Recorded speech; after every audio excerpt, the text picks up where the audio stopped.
जन्नत की पुकार में आपका स्वागत है। दिल्ली पीतमपुरा की राजधानी एन्क्लेव स्थित शिव मंदिर में श्री शिव महापुराण कथा के छठे दिन बुधवार को धूमधाम से शिव पार्वती का विवाह संपन्न हुआ।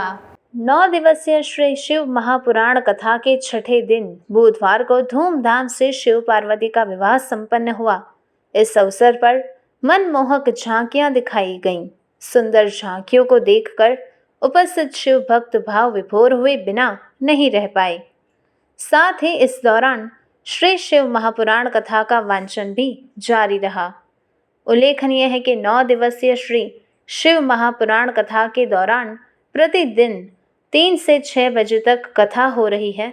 यहाँ कथा श्रवण करने के लिए भक्तों की भारी भीड़ जुट रही है।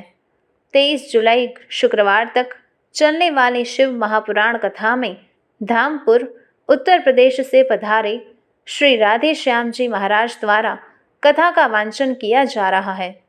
इस शुभ अवसर पर पूजा का संचालन फलित ज्योतिष विशेषज्ञ आचार्य दिलीप शुक्ला और बलिया उत्तर प्रदेश स्थित महाकालेश्वर मंदिर के संस्थापक आचार्य ब्रजेश पांडे कर रहे हैं। कार्यक्रम के आयोजक संजीव शर्मा बिट्टू ने बताया कि प्रतिदिन भारी संख्या में भक्तजन कथा का श्रवण कर रहे हैं। महाराज जी, श्रावण मास में शिव पुराण कथा का कितना महत्व बढ़ जाता है? शिव महापुराण की कथा श्रावण के महीने में एक वर्ष में जो पूजा सेवा करने पर फल मिलता है, श्रावण के महीने में शिव महापुराण की कथा को सुनने मात्र से वर्ष भर का फल मिल जाता है और हर प्रकार की कामना होती है। भगवान शिव पार्वती धरातल पर सभी को दर्शन देने आते हैं और सभी का कल्याण करते हैं, सभी की कामनाएं पूर्ण करते हैं। और श्रावण का महीना सभी महीनों का सर्वोपरि महीना है, जहां प्रत्येक दिन सोमवार का दिन शिव पूजा का होता है। इसलिए श्रावण महीने की बहुत बड़ी महत्ता है। आज कथा में क्या क्या प्रसंग मिला? हाँ, आज की कथा में हमने यही कथा सुनाई कि गृहस्थ जीवन में किस प्रकार से पति और पत्नी का नाता जुड़ना चाहिए। सती जैसी नारी से शिव का विवाह होने पर सती को शरीर त्यागना पड़ा, क्योंकि सती ने जीवन में सत्संग नहीं किया और बिनु सत्संग विवेक न होई, राम कृपा बिनु सुलभ न सोही। बिना सत्संग के अज्ञानतावश श्री राम के दर्शन करने पर, शिव के समझाने पर, कथा को न सुनने के कारण सती जी को शरीर त्यागना पड़ा। पर मरते समय सती ने यही प्रार्थना की, मुझे ऐसे माता पिता के घर में बेटी बनाना जहाँ सत्संग होता हो, संतों का दर्शन होता हो। वही पार्वती बन के आई और दोबारा विवाह हुआ।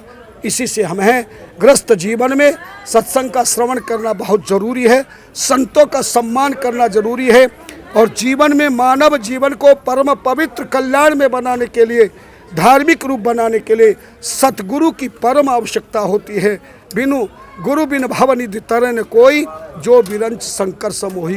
यही ज्ञान हमने आज को दिया है। शिव पुराण की महाकथा हमारे साथी संजीव शर्मा जी के द्वारा आयोजित की जा रही है और उसमें सभी बस्ती के सभी साथी उसमें सहयोग दे रहे हैं। आज शिव जी के इस कथा में शिव विवाह का वृत्तांत का बहुत सुंदर विवरण हमारे पंडित जी के द्वारा यहाँ किया गया। मैं संजीव शर्मा जी को और उनके सभी साथियों को बधाई देता हूँ कि इतना बड़ा आयोजन उन्होंने करवाया। अच्छा चल रहा है जसवाल साहब, और सबसे पहले जनमत की पुकार का बहुत बहुत शुक्रिया जो आप रोज़ इतनी लाइव कवरेज देते हैं और हमारा कथा का ध्यान रखते हैं और बाबा भोलेनाथ का आशीर्वाद प्राप्त करते हैं। शुरू से ही जनमत की पुकार का बहुत हमें सहयोग मिला है। मैं उसके लिए आपका तहे दिल से आभार प्रकट करता हूं और हमारी सारी कार्यकारिणी तहे दिल से जनमत की पुकार का धन्यवाद करती है। बहुत अच्छा चल रहा है, बाबा की कृपा है। और हमारे कथा व्यास श्री राधे श्याम जी महाराज धामपुर वाले कथा का रस अमृत बरसा रहे हैं। अपार भीड़ हो रही है, जो आपने देखा ही है। लोगों को बैठने के लिए ये हॉल जो है वो छोटा हो रहा है और हमारे आचार्य दिलीप शुक्ल जी और आचार्य ब्रजेश जी इस कथा का पूर्ण रूप से संचालन कर रहे हैं, जिसके लिए हम इनका बहुत आभार प्रकट करते हैं। इन्होंने बहुत मेहनत करके इस कथा को ये स्वरूप दिया है और हमारे सभी वॉलंटियर्स जो हमारे सेवादार हैं उनका मैं बहुत तहे दिल से आभार प्रकट करता हूं, जो इस व्यवस्था को सुचारू रूप से चला रहे हैं। और इसके अलावा राजू चचड़ा जी, पंकज शर्मा टिंकू जी, अशोक अरोड़ा जी, साहिल जैन जी, गौरव ग्रोवर और हमारे सभी भाइयों का मैं तहे दिल से आभार प्रकट करता हूं और फिर से एक बार जनमत की पुकार का तहे दिल से आभार प्रकट करता हूं। भगवान आपको दिन दुगनी रात चौगनी तरक्की दे।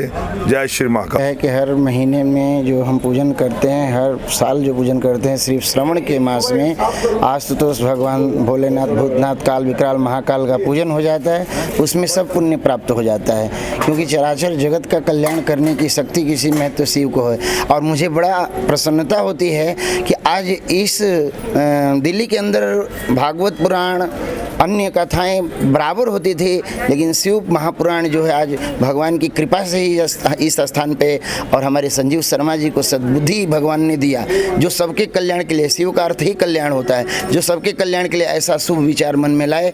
और सर्वे भवन्तु सुखिनः, सर्वे सन्तु निरामया, सर्वे भद्राणि पश्यन्तु, कश्चित् मा दुःख भाग् भवेत्। यहाँ तक कि उनके मन में संकल्प है कि पूरी दिल्ली का जो है कष्ट, व्याधि, रोग जो है दूर हो और सब शिव के भक्त बने और शिव का प्रचार प्रसार होता रहे। इस प्रकार से शिव महात्मा का जो है अनंत फल है। श्रवण के महीने में जो शिव जी का नाम भी ले लेता है उसको अनंत फल प्राप्त हो जाता है। यही हमारी जो है इस जनमत पुकार से आवाज़ है कि आप भी इसका प्रचार प्रसार करें, क्योंकि शिव का जब तक हम प्रचार नहीं करते तब तक मानव चराचर जगत का कल्याण हो ही नहीं सकता। अगर आपने हमारा अभी तक चैनल सब्सक्राइब नहीं किया है तो कृपया चैनल सब्सक्राइब कर लें, लाइक करें, शेयर करें, कमेंट करें। तो मिलते हैं फिर किसी और खबरों के साथ। नमस्कार।